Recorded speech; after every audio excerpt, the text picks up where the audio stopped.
नमस्कार सभी लोगों को। और आज हमारे साथ नितेश हैं एंड सीआईएल का एग्जाम जो है वो अब हमारे पास आ गया। तो इसमें गाइस सबसे बड़ी दिक्कत ये है कि टाइम बहुत ही कम मिलता है। अगर हम पिछले एग्जाम्स को देखें जो 22 और 20 की बात करें तो बहुत ही कम, लगभग 2 से सवा 2 महीने का टाइम मिलता है व्हेन द एडवर्टाइजमेंट कम्स। और नितेश, मैं आपसे ये पूछना चाहूंगा कि सिलेबस की बात करें और काफी डिस्क्रिप्टिव सिलेबस है, तो डोमेन नॉलेज और पेपर वन को मिला के काफी सारी चीजें पढ़नी है। तो मूल बात, आखिर सिलेबस कंप्लीट किया कैसे जा सके? Thanks Abhinav. ऑफ कोर्स पहले तो हमें इस चैलेंज को या इस प्रॉब्लम को अप्रिशिएट करना कि ये है।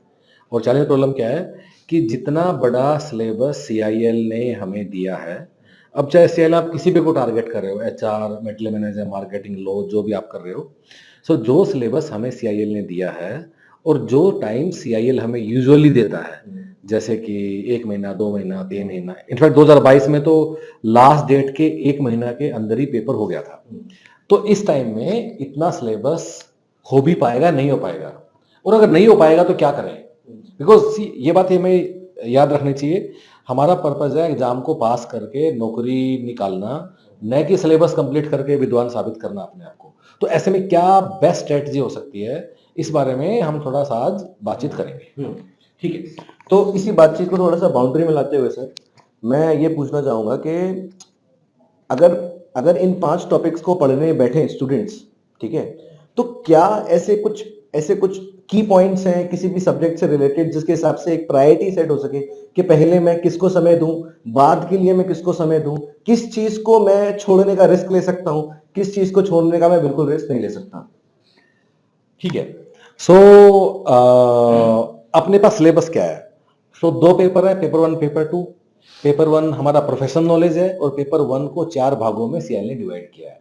4 भाग क्या है? जनरल नॉलेज या general awareness, numerical ability, reasoning और इंग्लिश। ठीक है, इन्हीं को आप 5 बोल रहे हैं शायद, प्रोफेशनल एबिलिटी, और बाकी 4 पार्ट पेपर 1 के 25 सवाल हैं, ये हम लोगों को टारगेट करना है। ठीक है, सबसे पहली बात, इन 5 चीजों में हमें एक ऑर्डर ऑफ प्रायोरिटी सेट करना होगा। ठीक है, ऑर्डर ऑफ प्रायोरिटी किस बेस पे सेट करना है? ऑर्डर ऑफ प्रायोरिटी इस बेस पे सेट करना है कि क्या पढ़ने से हमें ज्यादा मार्क्स आएंगे। ठीक है, जैसे कि मैं आपको उदाहरण देके बताता हूं। ठीक है, कि जैसे हम और मैं उदाहरण दूंगा एचआर को लेके, ये बात मटेरियल, लॉ या मार्केटिंग सब के लिए इक्वली एप्लीकेबल है। ठीक है, कि मैं मान लो एचआरएम के मैं 10 पन्ने पढ़ता हूं कंटेंट के, तो उसमें से कितने सवाल आने की प्रोबेबिलिटी है? ऑन द अदर हैंड, अगर मैं इंडियन पॉलिटी के 10 पन्ने पढ़ता हूं, तो उसमें से कितना सवाल आने की प्रोबेबिलिटी है एग्जाम में? ये जो आरओआई है कि कितने पन्ने पढ़ने से जो सिलेबस खत्म हो जा रहा है, उसमें से कितना सवाल आने की प्रोबेबिलिटी है, इसके बेस पे हमें एक प्रायोरिटी सेट करने की नीड है। अगेन, हमारा ऑब्जेक्टिव क्या है? एग्जाम निकालना। हमारा ऑब्जेक्टिव ज्ञानी बनना नहीं है, विद्वान बनना नहीं है, सिलेबस खत्म करना नहीं है। तो let's focus on those areas only जहां से हम ज्यादा आरओआई मिलता है। This is the entire objective जिससे हम अपनी प्रायोरिटी सेट कर सकते हैं। ठीक है, ठीक है। तो सर इसी सवाल को आगे बढ़ाते हुए अगर हम एक एक सब्जेक्ट को पकड़ना चालू करें, तो नंबर ऑफ क्वेश्चंस की बात करें तो डोमेन नॉलेज में 100 क्वेश्चंस हैं और बाकी पेपर 1 के टॉपिक्स में 25 क्वेश्चंस हैं। तो यहीं से जो समझ में आ रहा है कि domain knowledge is the first जिसको प्रायोरिटी देनी है। अब डोमेन नॉलेज में भी पढ़ने को जाए तो सर बहुत बहुत सारा सिलेबस है। तो पढ़ने का तरीका क्या होना चाहिए? क्या क्लासेस देखी जाए या बुक पढ़ी जाए या सवाल लगाए जाए? What can be the mode to study domain knowledge? Okay, very nice. तो आपने पहली प्रायोरिटी सेट कर दी अभिनव। सबसे पहले हमें डोमेन नॉलेज को हाथ लगाना है। First thing first, domain knowledge के बिना सीआईएल नहीं निकलेगा। अब जहां तक बात आती है कि उसके टॉपिक्स को पढ़ने का तरीका क्या है, ठीक है, देखो गाइस, हमेशा ना इन सारे एग्जाम्स में हमारा एंड ऑब्जेक्टिव होना चाहिए बहुत सारे सवाल लगाना। जो सवाल हैं, सवाल लगाना और सवालों के एक्सप्लेनेशन पढ़ना। अब उस सवाल को लगाने के लिए जो कॉन्सेप्चुअल अंडरस्टैंडिंग की नीड है, उस नीड के लिए आपको कोई किताब पढ़नी है, या आपको कोई वीडियो देखना है, या फिर आपको वीडियो क्लास, दोनों ही काम करने हैं, या फिर आपको दोनों में से कुछ नहीं करना है, सीधा ही सवाल कर लेना है। अब इसमें से क्या करना है ये आपको खुद फिगर आउट करना है, डिपेंडिंग अपॉन कि आपको कितना आता है। बट कहने का मतलब है, अगर आप ओबियसली अगर आप हमारे साथ एनरोल्ड हो या किसी दूसरे कोचिंग में हो या वो, तो कभी ये कोशिश मत करना कि मैं जो कोचिंग ने दिया सभी कुछ करता चला जाऊं। जस्ट बिकॉज मैंने कोचिंग को पैसा दिया है वीडियो क्लास का, तो मैं सारी क्लासेस देखूंगा। क्यों देखना है सारी क्लास? सिर्फ वो क्लास देखो आप वीडियो जिसके सवाल नहीं निकल रहे। एंड ऑब्जेक्टिव समझो, एंड ऑब्जेक्टिव हमारा जो सेक्शनल टेस्ट है, जो प्रैक्टिस सवाल है वो निकालना, उससे हमारा पेपर निकलेगा। सो प्रोफेशनल नॉलेज पूरा करना है और उसके सवाल लगाने की प्रायोरिटी है हमारी, और सवाल लगाने के लिए जो नीड है वो आप खुद फिगर आउट करो उसमें। हाँ, तो आई बिलीव हमें ये बात अब क्लियर हो गई है कि इसके सवाल लगाना ही प्रायोरिटी है, and that is the first thing to do. And ये भी कर सकते हैं कि जो चीज आपको नहीं आ रही है उसके लिए आप या तो क्लास रेफर कर लें या फिर जो है बुक रेफर कर लें। ठीक है, अब सर बात करें तो दूसरा पेपर 1 आता है। ठीक है, अब पेपर 1 में है 4 टॉपिक्स, और अगर हम कट ऑफ एनालिसिस करें यहाँ पे, तो कोई सा भी पेपर अगर आप दे रहे हैं तो 150 के आसपास आपको ना कट ऑफ टारगेट करना है, 200 में से, जिसका मतलब नेगेटिव मार्किंग इसमें नहीं है, नेगेटिव मार्किंग नहीं है। और बात इसमें यह है कि अगर आप डोमेन नॉलेज में 100 में से 100 लेके भी आ जाए तो भी आपको पेपर 1 में 50 से 60 मार्क्स अपना टारगेट करना होगा to be on the safe side. ठीक है, तो अब अगर पेपर 1 में बात करें तो समझ में आता है कि क्वांट रीजनिंग, जीके और इंग्लिश और करंट अफेयर्स और एरआर जो भी है, ये सारे टॉपिक्स देखने को मिलते हैं। एंड इन सब में से सर अगर प्रायोरिटी की बात करें, ठीक है, प्रायोरिटी की अगर बात करें तो समझ में आता है कि इंग्लिश, जीके और ये सारी चीजें ऐसी हैं, ये they will take time. And जैसे आपने आरओआई की भी बात करी, तो आरओआई में भी इनमें कम हो, तो quant and reasoning stands out. Quant and reasoning दूसरी प्रायोरिटी पर अगर हम रखें, तो इस पे मेरा सवाल सर ये है कि अगर ये पढ़ने जाते हैं तो 2 लोग हैं। पहले लोग हैं जिन्होंने मैथ्स और रीजनिंग की बहुत अच्छी, ठीक है, they just need to brush up. कुछ लोग ऐसे हैं जो मैथ्स और रीजनिंग को 10th क्लास में छोड़ के आ गए थे और उसके बाद से मैथ्स और रीजनिंग उनके दिमाग में क्रॉस भी नहीं हुआ है। तो अब इन दोनों के लिए क्या किया जा सकता है? ठीक है, तो ना मैं आपकी बात समझ गया, और 100% आपने बिल्कुल सही कहा कि 2 तरह के विद्यार्थी होते हैं। कुछ जिन्हों का मैथ से डर लगता है पर वो शायद अंग्रेजी में ठीक होते हैं।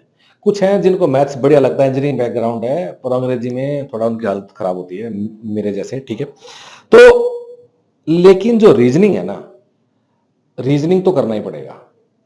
ठीक है, और रीजनिंग करना मैं इसलिए बोल रहा हूं कि रीजनिंग आसान है।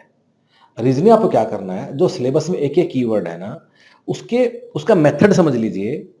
हमारे साथ एनरोल्ड है तो बहुत ही बढ़िया सिस्टमेटिक कोर्स बना। अगर नहीं भी है, यूट्यूब पे जाइए, कोई वीडियो देखिए और उसके 15-20 सवाल लगा लीजिए। एक कीवर्ड उठाइए, 15-20 सवाल लगा लीजिए। So guys, coming back, professional knowledge के बाद सेकंड प्रायोरिटी रीजनिंग की है, और आप वो सभी को वो रीजनिंग वाला सेक्शन करना है जिसमें से 25 सवाल आएंगे। वो आसान है, और कम से कम 25 में से 20 सवाल का बाउंड्री तो ऐसा होगा ही जो आप थोड़ा मेहनत करके सीख सकते हो।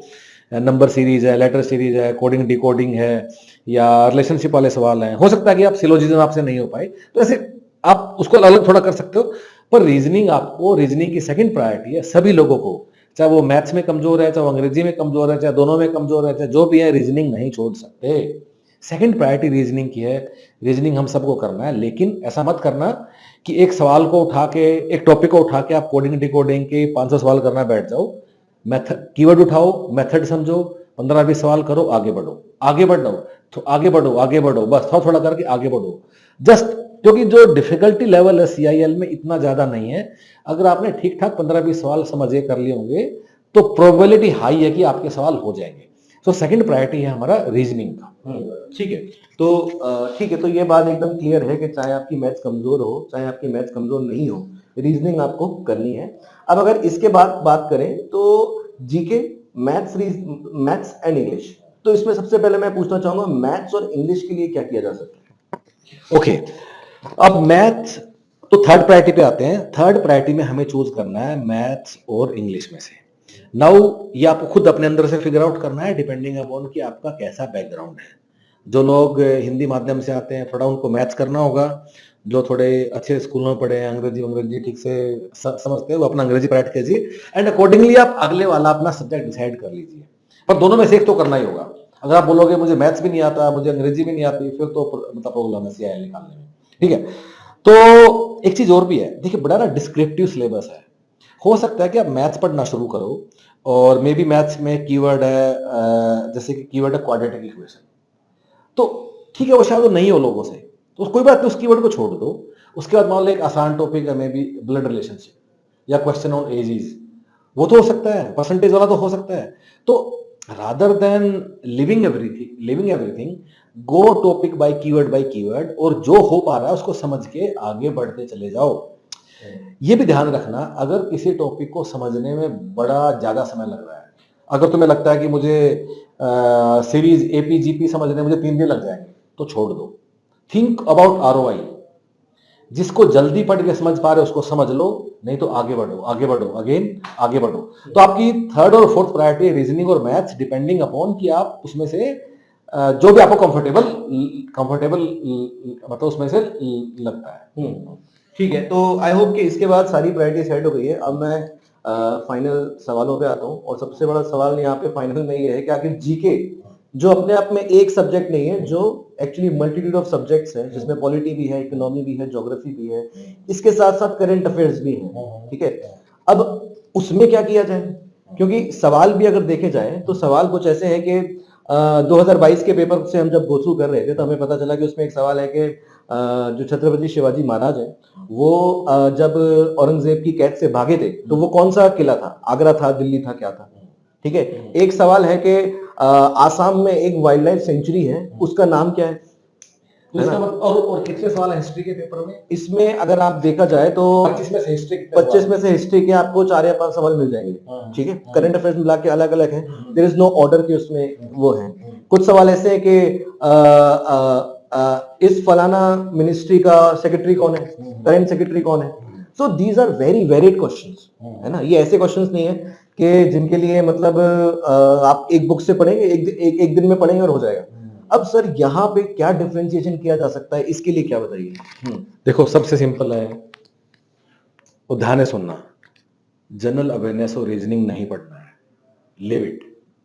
और ये आपने बता भी दिया है कि हिस्ट्री के तुम 1500 पेज पढ़ोगे, उसके बाद ये 3 या 4 सवाल तुम्हारे बनेंगे, वो भी शायद नहीं भी बने, ऐसा भी हो सकता है। कंप्यूटर का एक सवाल आया हुआ था, मैंने भी देखा था, एसटीपीपी की फुल फॉर्म पूछी है, तो उसके लिए अब कंप्यूटर नॉलेज पूरा पढ़ोगे, फिर 2 सवाल आएंगे, ये सारा टाइम लगाओ बाकी प्रायोरिटी में जो पहली 4 है। तो जनरल अवेयरनेस, जनरल नॉलेज कोल इंडिया के लिए नहीं पढ़ना है, क्योंकि आरओआई इतना कम है कि उसका अगर आप में से कुछ सुपर फास्ट सुपर कमांडो ध्रुव आदमी है जिन्हें सारा सिलेबस कर लिया है, हाँ उस व्यक्ति के लिए ठीक है, वो अपना ये सब कर सकता है, ठीक है। कि इसमें से आप देन उसको हम बातें बता देंगे कि आप हमारी टीम से रीच आउट कर लीजिए कि मैंने सब 4 कर लिए हैं। अब हम उसको बता देंगे कि जनरल अवेयरनेस या उसमें से क्या क्या टॉपिक तुम फर्दर कर लो अगर तुमने सब कर लिया तो। But for now Coal India के लिए, चाहे आप एचआर से दे रहे हो, मार्केटिंग से दे रहे हो, लॉ से दे रहे हो, मेटल मैनेजमेंट से दे रहे हो, आपको जनरल अवेयरनेस या जनरल नॉलेज के सेक्शन को हाथ नहीं लगाना। एग्जाम में जाओ, जितने बनेंगे बनेंगे, नहीं तो छोड़ दो। That section will not decide कि आप पास हो गया फेल हो। ठीक है, तो अगर इसी डिस्कशन को समराइज किया जाए तो जाहिर सी बात है domain knowledge is the first priority, और उसके बाद logical reasoning is the priority. भले ही आपको मैथ्स आती है, कुछ आता है, नहीं आता है। The third priority is maths और English based on your own skills के आपको कहाँ कंफर्टेबल है। और चौथा जो कहते हैं कि जनरल अवेयरनेस और जो जीके है, ये बिल्कुल तभी कर सकते हो जब तुम्हारे पास सांस लेने का भी टाइम मिल गया, जब बाकी होगी चीजें, है ना।